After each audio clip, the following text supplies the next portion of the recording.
బంగ్లాదేశ్ ప్రధానమంత్రి షేక్ హసీనా తన దేశానికి సంబంధించినటువంటి సైనిక యుద్ధ విమానంలో పారిపోవడం జరిగింది. అంటే ఈ ఇన్సిడెంట్ జరిగే కొన్ని రోజుల ముందు, అంటే మే 23వ తారీఖున పార్టీ విస్తృత సమావేశంలో ఆమె కొన్ని విషయాలు వ్యాఖ్యలు చేయడం జరిగింది. ఆ వ్యాఖ్యలు ఏంటంటే, జనవరి 7వ తారీఖున బంగ్లాదేశ్ ఎన్నికలు జరిగే ముందు రోజు ఒక శ్వేత జాతీయుడు నా దగ్గరికి వచ్చి మాట్లాడడం జరిగింది. తమ స్థావరాన్ని కనుక ఏర్పాటు చేసుకుని మీరు అవకాశం కల్పిస్తే బంగ్లాదేశ్లో ఎన్నికలు సజావుగా జరిగే అవకాశం కల్పిస్తామని చెప్పడం జరిగింది. అంటే ఈ వ్యాఖ్యలు మాట్లాడుతూ వాడు జనవరి 7వ తారీఖున ఎన్నికలు జరిగితే జనవరి 6వ తారీఖున ఒక శ్వేత జాతీయుడు నన్ను కలిసి కొన్ని విషయాలు చెప్పడం జరిగిందని.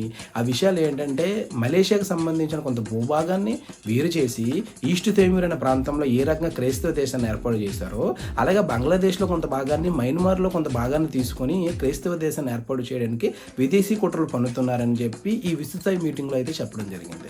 ఆ వ్యాఖ్యలు ఇప్పుడు తీవ్ర దుమారాన్ని రేపుతుంది. అంతే కదా, వ్యాఖ్యలకు ఊతం ఇచ్చే విధంగా ఉన్నాయి. అయితే